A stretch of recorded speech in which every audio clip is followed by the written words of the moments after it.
आपल्या परिसरातील ताजी अपडेट पाहिजे आहे ना, तर मग आजच C24 तास या आपल्या यूट्यूब चॅनलला लाईक करा, शेअर करा, सबस्क्राईब करा आणि बेल आयकॉनवरती क्लिक करायला तर अजिबात विसरू नका.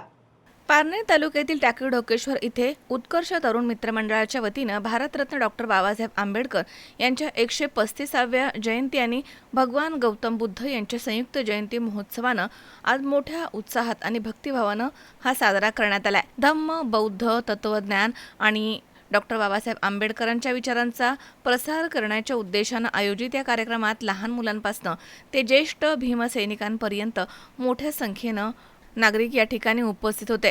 सकाळी 9 वाजता धम्म ध्वजारोहणानं कार्यक्रमाची सुरुवात झाली. त्यानंतर सकाळी 11 वाजता बुद्धवंदना कार्यक्रमानं उपस्थितांना प्रेरणा दिली आहे. दुपारी 4 वाजता महापुरुषांच्या प्रतिमांची भव्य अशी मिरवणूक काढण्यात आली. गावामधील प्रमुख रस्त्यांवरनं निघालेल्या या मिरवणुकीमध्ये ढोल, ताशा, बँड आणि भक्तिमय गजरानं वातावरण भारावून गेलं. संध्याकाळी 6 ते 7 या वेळेमध्ये जाहीर सभेचं आयोजन करण्यात आलं होतं. तर या सभेमध्ये लहान मुलांनी डॉक्टर बाबासाहेब आंबेडकरांच्या जीवनामधील प्रेरणादायी घटना, त्यांचं शिक्षण, संघर्ष आणि सामाजिक न्यायासाठी केलेल्या कार्याचे मौल्यवान असे विचार मांडले. मुलांच्या भावनिक आणि आत्मविश्वासपूर्ण भाषणानं उपस्थित श्रोत्यांच्या डोळ्यात पाणी आलं. मुलांच्या या उत्कृष्ट भाषणाची दखल घेत उपस्थित मान्यवरांनी त्यांचा सत्कार करून बक्षिसांचा वर्षाव केलाय. संध्याकाळी स्नेहभोजनाचा कार्यक्रम देखील उत्साहात पार पडला. रात्री 9 वाजता भीमगीतांचा आकर्षक कार्यक्रम सादर करण्यात आला. भीमगीतांच्या तालावरती उपस्थित भीमसैनिकांनी एक सुरानं साथ दिली. कार्यक्रमामध्ये उपस्थित भीमसैनिकांची संख्याही लक्षणीय होती. कार्यक्रमाचे अध्यक्षस्थान आयु शशिकांत धोंडीबा गायकवाड यांनी भूषवलंय. त्यांनी डॉक्टर बाबासाहेब आंबेडकर आणि भगवान बौद्ध यांच्या तत्वज्ञानाचा वारसा जपण्याचे आणि नव्या पिढीला त्याचे विचार समजून सांगण्याचं आवाहन केलंय. या कार्यक्रमासाठी सौ अरुणा प्रदीप खिलारी तसेच किरण तराळ, जयसिंग झावरे तसेच गव्हर्नर काउन्सिलचे सदस्य डॉक्टर भाऊसाहेब सीताराम खिलारी सर तसेच राष्ट्रवादी काँग्रेसचे नेते रवींद्र राजदेव, अमोल साळवे, RPI तालुका अध्यक्ष राजेंद्र उबाळे, जिल्हा प्रवक्ते मोहन रोकडे, माजी सरपंच विलास झावरे, उत्कर्ष तरुण मंडळाचे अध्यक्ष योहान गायकवाड, श्रावणजी गावडे तसेच शिवाजी गायकवाड, अशोक कटारिया, प्रकाश इघे, सुनील मांकरे, जयवंत गायकवाड, ग्रामपंचायत सदस्य दीपक साळवे, गोरडे, संकेत झावरे, संजय मोरे, बौद्धाचार्य, नितीन पाडळे, गौतम गायकवाड, भगवान गायकवाड, किशोर गायकवाड, मंथन गायकवाड यांच्यासह असंख्य भीमसैनिक या ठिकाणी उपस्थित होते.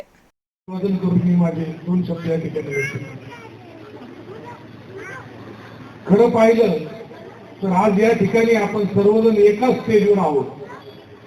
याच्यासाठी कोण जबाबदार असेल तर ते व्यक्तिमत्व म्हणजे महामानव बाबासाहेब आंबेडकर होय.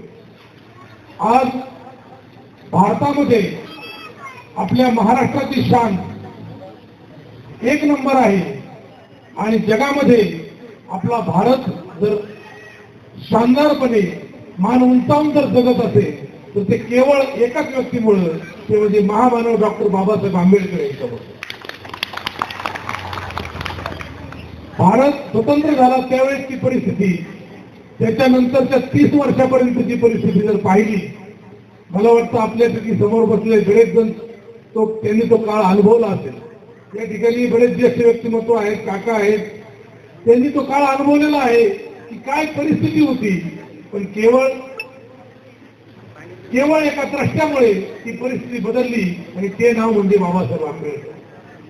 आज भारताची ही जी राज्यघटना लिहिली गेली आणि भारतातील सर्व जनता एकाच छताखाली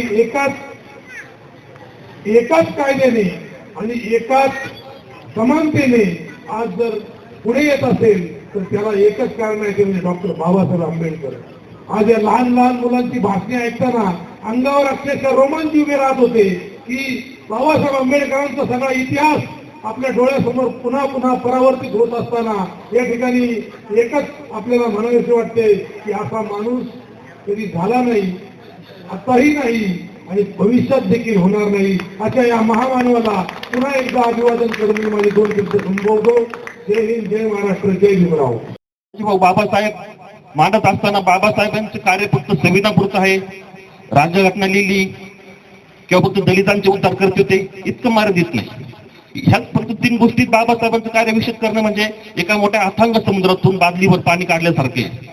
आणि बाबासाहेब फक्त एकाच धर्माचे, एकाच जातीचे, एकाच वर्गाचे नाही तर ते पूर्ण भारताचे कसे आहे हे सांगण्यासाठी, कार्य सांगण्यासाठी पण आपलं आज ते कर्तव्य आहे. खरं तर बाबासाहेब समजून घेत असताना हे लक्षात घेतलं पाहिजे की बाबासाहेबांचं कार्य याच्या पलीकडे जाऊन सुद्धा फार मोठं आहे.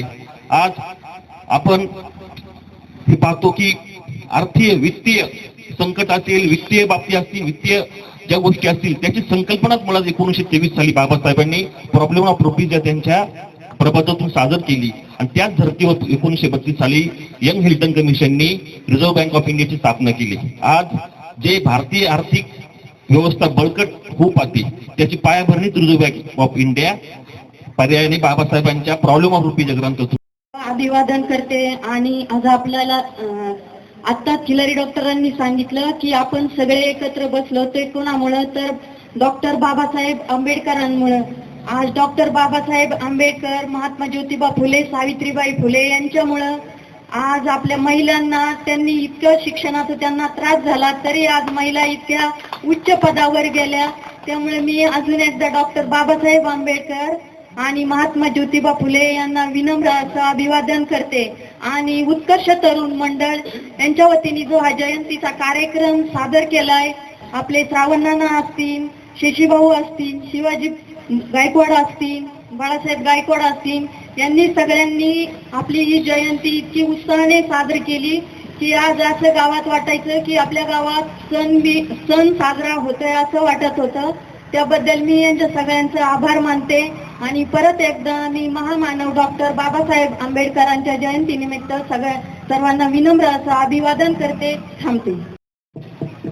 135व्या जयंतीच्या निमित्तानं आदरणीय व्यासपीठ आणि या कार्यक्रमाच्या निमित्तानं आलेले सर्वच ग्रामस्थ, पाहुणे मंडळी, सर्वांचे आभार मानतो.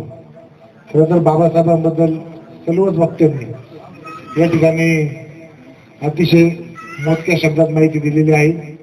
त्याच निमित्तानं लहान लहान मुलांनी सुद्धा बाबासाहेबांचे विचार आपल्या सर्वांना ऐकायला मिळाले आहेत. अधिकचं काही न बोलता माझी एक इच्छा आहे, नाना या टाकळी डोकेश्वर गटामध्ये प्रत्येक गावात आंबेडकर भवन झालं पाहिजे, अशी एक इच्छा आहे. ती नक्कीच येणाऱ्या काळामध्ये आपण ती पूर्ण करू अशी या ठिकाणी अपेक्षा बाळगतो. पुन्हा एकदा मी सर्वांना शुभेच्छा देतो आणि थांबतो. आंबेडकर निमित्त मी उत्कर्ष तरुण मंडळ टाकळी डोकेश्वर, मी एक पोलीस खात्यातला साधा माणूस आहे, मी काही मोठा माणूस नाहीये. परंतु मला गेली 5 वर्ष कार्यक्रमाचं जे अध्यक्षस्थान आणि जो माझ्यावर उत्कर्ष तरुण मंडळ टाकळी डोकेश्वर, ग्रामस्थ आणि आमचे ज्येष्ठ पदाधिकारी यांनी जो माझ्यावर विश्वास टाकलाय तो विश्वास सार्थ करण्याचा मी प्रयत्न करत आहे. खरोखर आज मला तरुण मंडळाने भरपूर साथ दिली.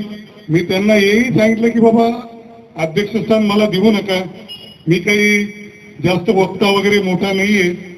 तरी त्यांनी नाही नाना अंकल तुम्ही अध्यक्ष झालं पाहिजे अशी त्यांनी मला खूप इच्छा प्रकट केली आणि मी अध्यक्षस्थान ते स्वीकारलं. खरोखर मी सर्व माझा ऋणी आहे की खरोखर तुम्ही मला खूप साथ दिलेली आहे. या गावामध्ये मी एक भूमिपुत्र म्हणून खूप काही केलेलं आहे. मी टाकळी डोकेश्वर विश्वस्त म्हणून सुद्धा काम करतोय आणि त्या माध्यमातून पण गावचा विकास हाच आपला विकास हे धोरण ठेवून आम्ही काम करत आहे. आताच मला सकाळी आमचे अमोलदादा भेटले आणि त्यांनी पुढच्या वर्षीच्या जयंतीचा एक एजेंडा माझ्याकडे मांडला. खरोखर खूप चांगला एजेंडा आहे. आपण सर्व मिळून याही पेक्षा मोठी आणि प्रबोधनकार जयंती साजरी करण्याचा नक्कीच प्रयत्न करू. पारनेरकर मंडळींनाही आम्ही त्यासाठी बोलवू. सर्व इथे पदाधिकारी आहेत, त्यांचं काही मी नाव घेऊ शकत नाही सर्वांचं, पण सर्वांनी अतिशय उत्कृष्ट भाषणे केली, उत्कृष्ट साथ दिली, त्याबद्दल मी त्यांचा ऋणी आहे. आणि मला बाबा विनोद गायकवाड, C24 तास, पारनेर.